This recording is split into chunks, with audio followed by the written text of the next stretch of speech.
So now it's my pleasure to introduce our speaker. And in order to do that, I'm gonna take you back to my front yard. Remember I told you I was backing out of my driveway and I saw my neighbor's stuff growing? Yesterday when I backed out of my driveway, I saw this in my yard. It's garbage. And I looked at it and I said, we don't use cups like that. Where the heck did that thing come from? And I thought, well, I'm going to be introducing Chad tomorrow, and what I learned from Chad, so I got out of my car, went and grabbed this out of the front yard, and threw it in the front of my car and said, you know what, I'm going to bring this, because what I learned from Chad, when he and I first met, we were talking about the Mississippi River, and how wonderful it is on one hand and how awful it is on another. And he said to me, you know what's interesting about that is that all that junk in the river got there one piece at a time. So we got to take it out one piece at a time. And I thought to myself, wow, how did this get in my front yard? Somebody threw it out. And I'm wondering, what have I thrown out that ended up in the Mississippi River? Pretty cool, isn't it? On one hand, what's really cool about it is the intensity that this guy has dedicated his life to cleaning up what we're throwing in there. So please join me in welcoming Chad Pregracke.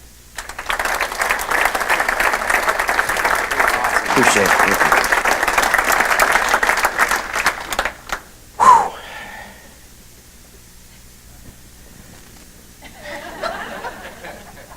Yes.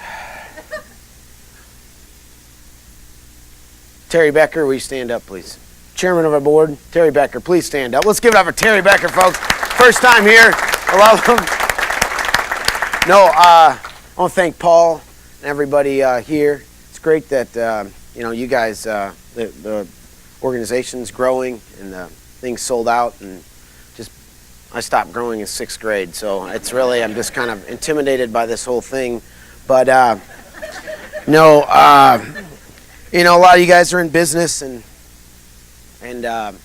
guys and ladies, and I'm just wondering, like, if you can answer one lifelong question I've had. I mean, saw a couple on the way here today, but like, how many times can a furniture store go out of business before it's like should be out of business? I'm just curious. I just saw that, thought, these guys, I can get this answer. Folks, that was my opening joke. It kind of sucked, but it's okay.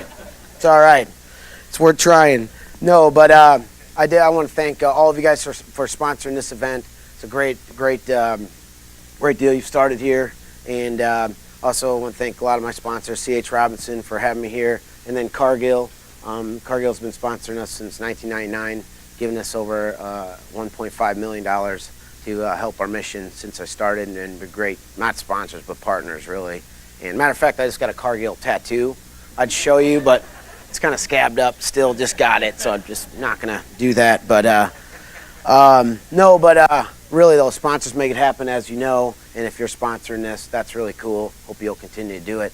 But I've been asked to come here today and talk to you about the mission I've been on for the last 17 years, and that's helping to clean up America's rivers, one river, one piece of garbage at a time. When I say one piece of garbage, I'm not talking just like pop cans and things that come out of Paul's pocket, like small stuff, even though we literally load barge loads of that kind of stuff up, and at one cleanup we could fill this room to the ceiling, no problem, in just a few hours. So, but what propelled me to get into cleaning up America's rivers was seeing thousands upon thousands of disregarded 55-gallon barrels, thousands of tires, thousands of appliances, seeing cars, trucks, tops of school buses, sunken boats, all that kind of stuff. And before getting into telling you about what the operation has grown into, started 17 years ago, and what the organization has grown into, tell you a little bit about my background, because it kind of explains how and why I've been able to go about helping to clean up rivers. Well, I grew up downriver in literally right on the banks of the river on East Moline, Illinois, by Davenport, Iowa. My parents' house is from here to that wall away from the river's edge. Spent a lot of time out there fishing, playing, swimming. I lived out in the country as like a country river kid. And when I was 15 years old, I got into commercial shell diving with my brother. We called it clamming. And essentially it's spending 8 to 10 hours a day on the bottom of the river. It's pitch black down there. You can't see anything. And I was diving for mussel shells to save money, selling them, save money to go to college once I was in college, to stay in college. And I did that for 6 summer seasons. It's a pretty sketchy operation. OSHA was nowhere near. this whole deal. I'm gonna tell you right now. You essentially have a go-kart engine running an oilless compressor that pumps air through a garden hose down to you. You're the anchor for the boat. In this time of year, the current's really fast. So you'd have anywhere from 80 to 100 pounds of lead around your waist. You have a mask on, but once you get 2 feet down, it's pitch black down there. And you have little dish gloves on, those little thin little gloves. You get down there, you got a basket around your neck, you just crawl down the hose, and once you get to the bottom, you essentially try to get a grip on anything you can because you're getting ripped down the current. And once you get a footing, kind of let things settle in, then you just keep your head down and you start feeling for mussel shells, grabbing each one, putting them in that basket till that thing fills up. You got another 100 pounds. Then you take it off, send it to the top. Ultimately, those shells were sold for the culture pearl industry, and that's how I was getting through college. And anyway, I did that for 6 summer seasons. Essentially, I crawled about a 150-mile stretch of the Mississippi on the bottom, so I got to know the river from the bottom up, okay?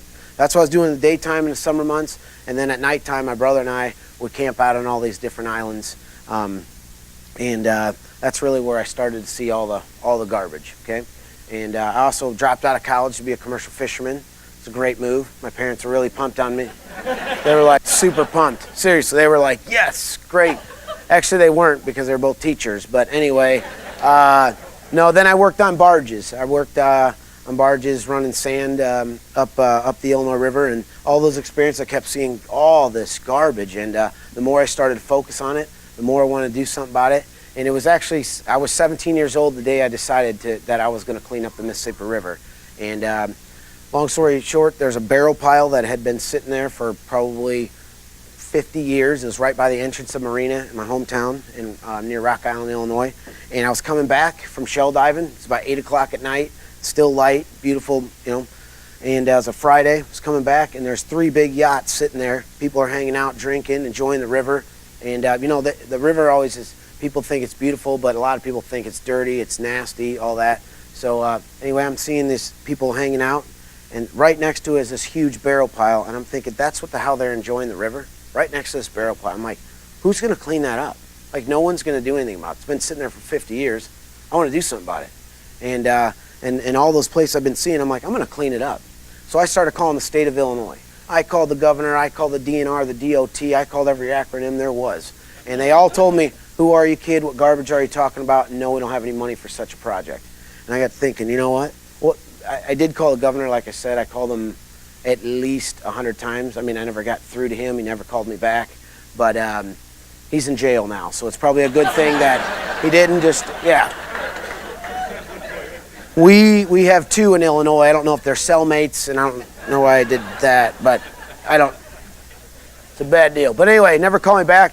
But anyway, I was thinking these people are in Springfield, Illinois at the state capitol. I'm out here on the river. I'm seeing this stuff firsthand. What I need to do is start showing them. So I started taking pictures of everything that I saw out there. Barrel piles, you name it. And I put about 70 pictures together over 4 summer seasons. And with my intention of going back to the state, showing them what it was and how bad it was and what I wanted to do for it. And essentially, it sounds crazy, but it was a NASCAR race that started my entire operation, the entire organization. So walking through the living room, just ready to go back to the state, drawing up this poster about cleaning up the river, had all these pictures, walking through, and my college roommates just finished a NASCAR race. And if you've ever seen the end of a race, the guy does burnouts, and then he goes up and he puts a sponsor hat on, he's got all these patches, and I'm thinking, I could wear patches. I'll get a sponsor. If companies sponsor a race car, they'll sponsor river cleanup. I mean, it's the Mississippi River, okay? I started looking into it. Mississippi River, it's one of the most famous rivers in the world. It's an American icon. I don't care where you are in the world. You could be at the most remote village in Africa. People have heard of the Mississippi River, And I'm seeing it firsthand, and everybody knows it, but it's completely trashed. This needs to be cleaned up. So I got, where I'm from, 3 main employers there is Alcoa. It's world headquarters of John Deere, and they made Case IH tractors at the time. And so I'm thinking, Alcoa, they start with an A. I'll start there. I looked them up. I picked one random department. I called them up. I said, hey, I got some random lady, and she's like, hello. And I'm like, hey, my name's Pregracke. I'm going to clean a 435-mile stretch of the Mississippi River. I was wondering who runs the show, who's in charge there, him or her, whoever it is. I'm going to talk to him or her. She's scared to death. She's not going to put me through. Anyway, after 2 minutes of begging her, she essentially says, fine, I'll put you through to Mr. Wilkinson. But she's like, but don't tell him who put you through. I'm like, no problem. So anyway, I got him on the phone. His assistant wasn't there, and I essentially, he tried to stump me. He's like, well, are you 501c3 tax deductible not-for-profit organization? Sorry, I have no idea who that is, but whoever, I can do that, you know, like I can be that. Listen, man, I just need 10 minutes of your time. He's still not feeling it. I'm like, listen, man, I live 10 minutes from you. I'm going to stalk you and wait by your car. I'm coming over there. I got to show you these pictures. And anyway, I got a meeting with him, and he said, fine, I'll give you 10 minutes on Thursday, and that's all it took. So I took those pictures in there. I showed him what it was and how bad it was. And essentially, he's like, this is, I can't believe they start flipping through. And, you know, I'm over his shoulder. That's over here. That's over there. That's down there. That's my dog. That's my boat. Flipping through. And he's like, get off me. Get back. Anyway, I was so pumped. I remember, like, you know. Anyway, here's the deal. It was a regular person, saw a problem, wanted to do something about it. You know, I had long hair, tucked it up in a hat. I was like, ugh, you know. And but anyway, regular person wanted to do something about it. And it was simple for me. There was a problem, and I could do something about it, physically do something about it. And anyway, so I got a small sponsorship. He agreed. After he said, I want to help you out, but, you know, and he's like, you got to go back out and raise some more of the money you need. I needed $77,000. That was to pay a crew of 6 people, 2 work boats. I was going to clean from St. Louis to Guttenberg, Iowa. It'd be the largest cleanup that's ever been done in the history of the Mississippi River, right?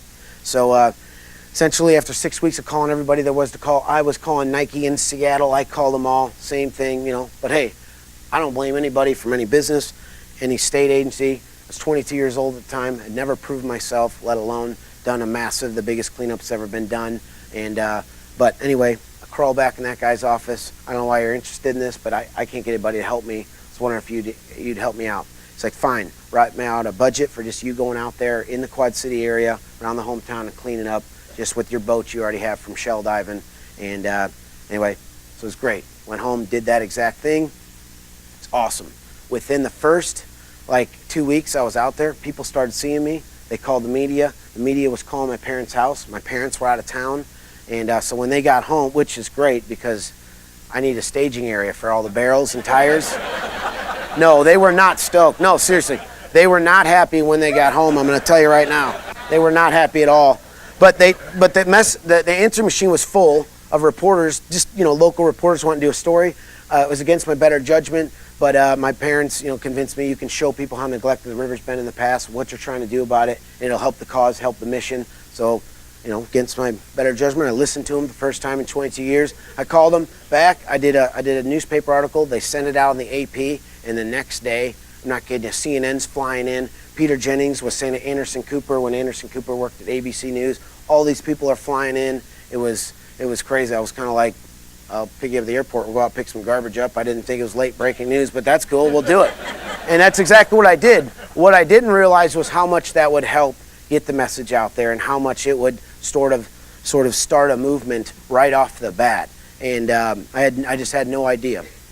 So I did that, and it did. It started a movement. And within a short period of time, it was so overwhelming with how much garbage there was. In some of the places I'd never been, I just wanted to clean it up. So let's roll that first. I'll just give you an idea when I'm talking about garbage. This is one spot. That's 12 foot of water by where that tire is there. And then it goes to shoreline, and it fluctuates. That's down by Memphis. And that water fluctuates up to 40 feet down there. And the garbage just goes up and over the hill. And it goes on like that for miles. And anyway, so, you know, seeing a lot of different sites, a lot of trash places, I was like, you know, want to do it. So 18 million people get their daily drinking water out of the river every day, I learned. And I'm thinking, that doesn't look like great drinking water. So I do those, essentially I do the videos, and it really helped to get it going. All these people wanted to come out and help out after the newspaper articles and everything. So I decided I'll just advertise in the paper and do a cleanup and see what happens. And what happened was really cool. Right off the bat, one of the first ones I did, tons of people from the community came out. And what we did essentially with our boats is we took them out to places that aren't accessible by land but are completely trashed. And we gave them an opportunity to do something positive for the river. I mean, it went over real. People were stoked. I mean, and we were too. I was getting 100 times done what I could do in that same period of time. I mean, it was really impactful. I mean, one lady was so like into it. I mean, she was out there biting a barrel. Just joking. No, that was in my dreams last night. It was lonely.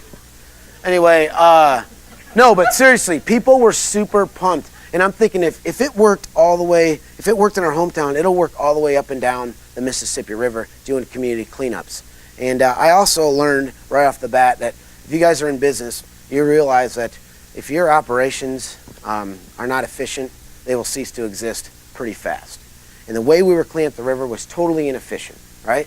We were only spending half of our time on the water because the other half of the time we're trying to get rid of all these things. The tires, the barrels, all these different things go different places, trying to recycle everything we can. So we're only spending half of our time.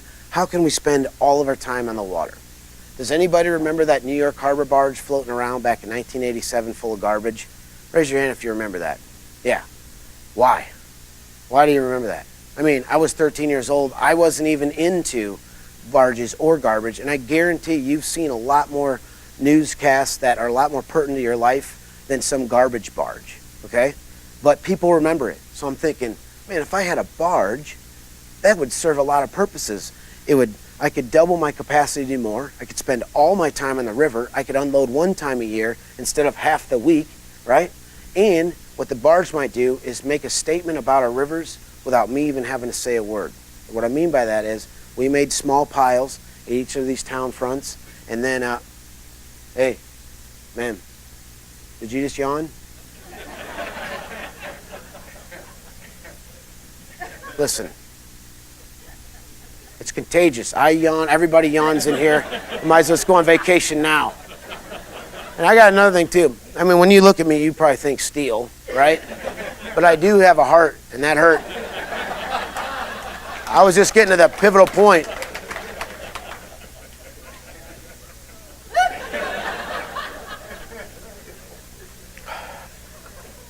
I don't even know where I was. Thank you. No, but barges. So I need a barge. It's gonna make a statement about our rivers, right? The little piles I was making in communities, people would come down there, they'd look at the pile, they'd look at you, they'd be two things. Disgusted it came out of their drinking water, and two, they'd want to help out in some capacity. So I'm like, you know what, if I could take those smaller piles, put it on a barge or barges, unload one time a year, that would really make a statement about our rivers. And so anyway, that's essentially what I did. I started calling different barge companies, and I ended up getting a few barges that year, and started using them as a focus, doing community cleanups. And I want to show you where the operation is, because I have a limited amount of time. Just tell you, that's another shot. That's a slough that goes on for basically a few miles. That's 9 foot of water. Let's go to the next one. Here's where the operation is today, okay? And here's where the organization is. From 17 years ago, regular person, saw a problem, want to do something about it. I'm going to guarantee right now, I'm not the smartest person in the room. There's just no way, okay? But smart enough to know that I need help, and that's the best thing I got going for me. Now, with the help from 70,000 different volunteers we've had since we started, we've done almost 800 cleanups, 20 rivers, 23 states, and 70,000 volunteers. We basically went from boat loads to barge loads, okay? And essentially, sometimes we can fill that up. We can do 7 to 9 barge loads a year, and at some cleanups we can fill one barge in 3 hours, completely full. So it'd be like this room, like almost completely full. So, are we making a difference? Because I asked your dad, where is he? Yep. I asked you, well, what do you want out of my talk? And he's like, well, I just want to know making a difference. That's what I want to kind of know about. I'm going to tell you what. I don't care how big the problem is. I don't care what it is. You can make a difference. You really can. I've seen it firsthand. Now, change is sometimes slow, okay? It's slow, but it builds momentum like a train or a barge. Once it builds that momentum, it's hard to stop. And that's how this whole deal has been. I thought, yeah, I can clean it up so fast, but it's taken a long time. 70,000 volunteers I've worked side by side with, and I'll tell you what, it's not really relative, it's just something I think about a lot.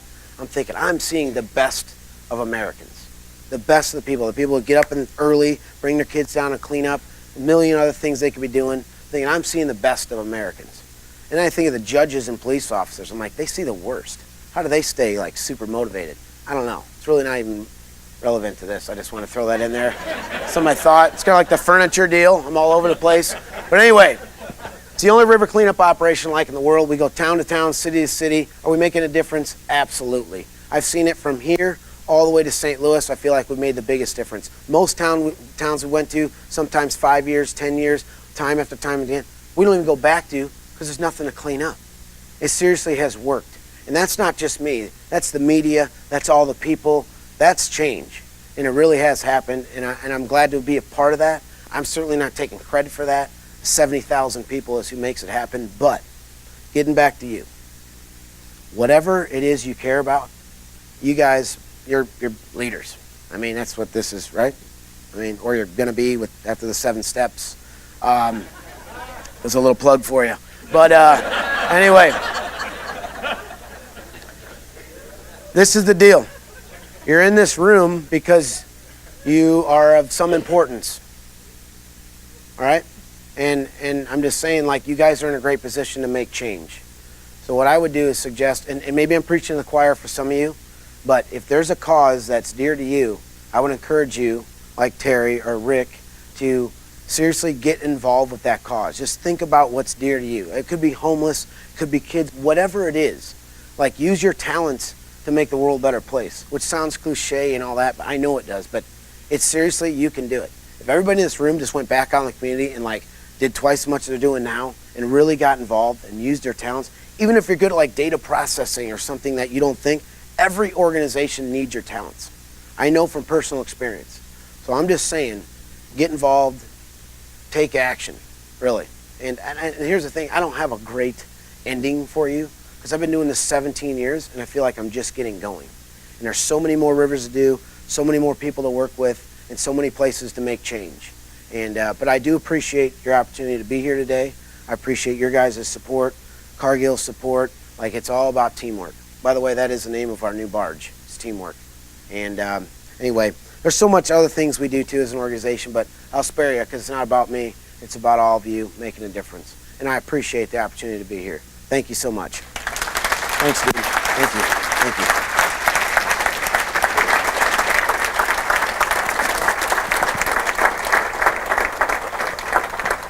We want to show you 2 more pictures. There's, if you go back one, Bo, see that space there? Now show the next one. You know what? What was most vivid to me in the conversation that Chad started was how persistent he had to be to pursue that guy at Alcoa. What I'd love for you to do is to reflect a little bit on when you have been that persistent to get something done that was really important to you. Because my guess is, if we're going to take up the challenge that he gave us, we're going to have to be that persistent again. So let's work on your confidence. Discuss at the table. When have you been really persistent to get something done that was really important to you? Ready, set, go. We're so excited to have you here. This is the season where we get outdoors. And Yep. You know that. And when we look around when winter recedes, there's all sorts of stuff like the dirty cup in my yard that I picked up. And so if, at the very least, we can all clean up the world around us this weekend, right? I was in Milwaukee last week on business, and I met with this guy who's an executive at U.S. Bank. Yep. And he was looking at my good leadership stuff, and he said, "Hey, Alex and I were best buddies when we were in high school." Isn't that funny? So Alex Yep. and Chad, and he said, "You were an awesome snowboarder?" Yep. I mean, Yeah. all right. Yeah, what are you doing for fun these days? You got a lot going on. What am I doing? I drink a lot of beer. I like that. It's, Yeah, well, you know, makes we it could fun. probably find some this I morning. mean, yeah. beer makes anything fun. Yeah, you know yeah. What I mean? We can agree on that one. You know, no, I like snowboarding, skateboarding, things like that. Just work is fun though. Work is good. Making everything you can be. I mean, you know, I'm just into it, so it's pretty fun. Yeah, I understand. I'm working now, but it doesn't really feel like Right, it. no, it's great. No, that's all right. So let's talk about work just a little bit more. Your wife is in the business, right? Yep. Yeah. So tell us, my wife and I work together. How does that work out for you? What are the joys and some of the challenges of working with your wife? Well, the story you told about the two executives that living in different cities. Yeah, yep. Some days that seems like it'd be great. Just throwing that out there. That would be. Yep. That seems like it'd work pretty good. Yeah, no, well, I'm just kidding. Yeah. No, she's awesome. So basically, she's worked here 12 years, and she put her whole educational program together. She works harder than I do. She really does, and she's been there every step of the way, and just amazing person, always positive, and it honestly, like we did 142 different events. So it'd be like doing 142 of these, but then mix high river conditions and waves and equipment and all trying to get it there. Stressful. I mean, events, like, they're great, but they're stressful for the people, as you know, that put them on. And so we work in a pretty stressful environment, even though everybody thinks he cleans the river, it's so easy, but there's a lot more to it. But through all that, we get along great. I mean, really, rarely do we ever argue or anything like that. It's pretty much we just get along. Otherwise, yeah. And she works, and we live on the barge, so we travel, and so it's awesome. There it is. We have that on tape too. So yeah. I'm gonna send her a copy. Don't worry. Yeah, good. So, will you walk us through a day in the life of one of the big river cleanups? If this group came out and volunteered, what happens? So, like, for a big cleanup, we have 6 work boats that we have, and then I get a lot of the commercial fishermen on the river to come help us because they're great operators and safe and all that. So there'll be maybe 20 boats, and they'll all be coming in. So everybody's, we've already got our boats there, the barges are there, so all these commercial fishermen are coming.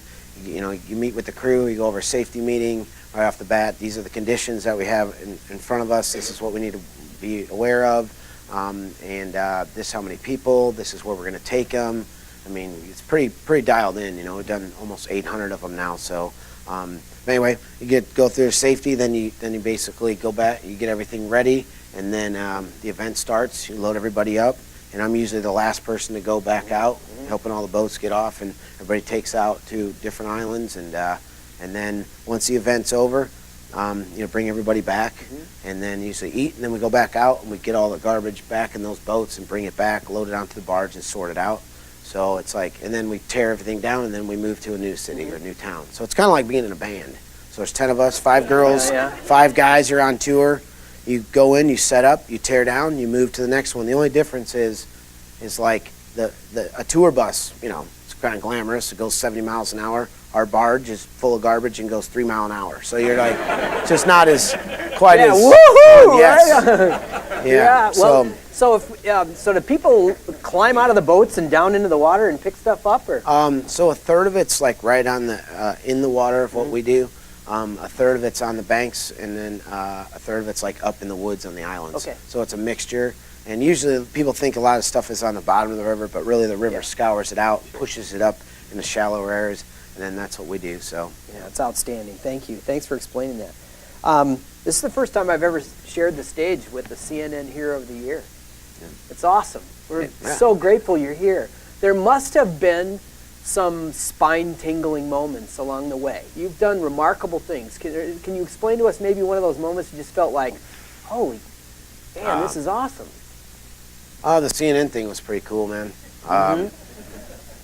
But I didn't, truthfully, I was shocked that I won. I didn't even think about it.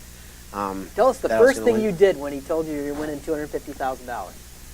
I split it with the other 9 heroes because I just felt like, there's a lot. America's great. It's a very generous country. It's what I've learned is how generous people are, and that's obviously what's carried my mission. But there are a lot of places in the world that aren't. They just don't have that mentality, like France. And no, I don't know. I just threw that in there. I don't know. I'm kidding. I've never been to France. I just threw that in there. But there was people from, there's a couple different organizations from Africa that just don't have the resources. And so I'm like, well, there's nothing to do but, split the money.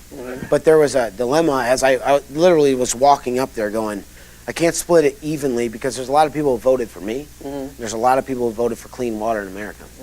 So I didn't want there to be a backlash like, hey, I voted for you every day, so your organization could. So I just gave them $10,000 apiece, so I gave away $90,000, and and so that was pretty cool. But yeah, I forgot the question. Sorry. Well, you answered it. Yeah. Wouldn't it be fun to give away 90,000 just because you could?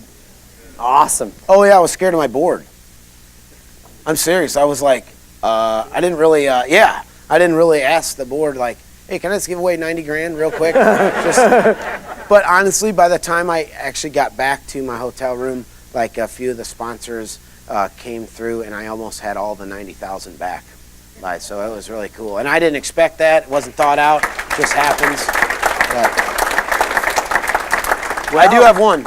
I know what time is. No, we're fine. But the spine tingling one was more of a nervousness twitch, I think. I got invited through. I've done a lot with the Bush family, and so they asked me to come to speak at the Points of Light deal at the Kennedy Center, and it was all 4 presidents. So I was really nervous, and so I was going to vomit before I went in there. So I had a tux on, which was kind of stifling. But so I went into. I ran down the hall. This dude was like, I'm like, dude, I'm gonna throw up. It's on. And so I ran down the hall into Cheryl Crow's dressing room, and I went in through the second door, which then there's the bathroom, and I went to throw up, and then I think she was in there. She's like, she's in the stall. She's like, hello, and I'm like, shit. So I took off and ran back, and then I left my tux because I was like, and I left my tux undone, and I looked like an idiot. And on NBC, it was awesome. And but then I asked Kid Rock because he came on right before me. I'm like, dude, I'm so nervous, and he's like, yeah, me too. And I'm like, you're Kid Rock, you're nervous? I'm like, well, then, that's cool. I can be nervous, so I felt better. So that was spine tingling, though. To talk to all 4. It's pretty cool. I'm almost afraid to ask this question, but backstage with Kid Rock, awesome. Yeah, okay. No, I'm just kidding. Yeah, that's right. So the final question is the simplest one I know how to ask. How can we help you? Send cash fast. That's pretty much it. Thanks. Yeah. No, I mean, yes. Do we need help? Absolutely. If your company or you guys want to donate, great. I'm not here to tell you that, but I just did because I need to do that. But honestly, the bigger picture here, and we do need all the help, and it takes a lot. It's almost $2 million a year to operate our deal. It's 13 full-time employees, blah blah blah. But and so I just made my pitch to you. So I would love the help, and the more we have, the more we can do. And it is the Mississippi River, and we are making a difference. And but really, I would say that the bigger picture is just to continue to, whatever you care about, just be passionate about, and make the world a better place, because that's the bigger thing that I'm all about. And but yes, we do need the help, but truly, like, if you're not into it, that's okay too. It's really about what you're into and using your talents to do the most you can with the time you have. And so that's it. Awesome. Thank you. Thanks, man. Yeah. Thank you. So now, hang on, stay here.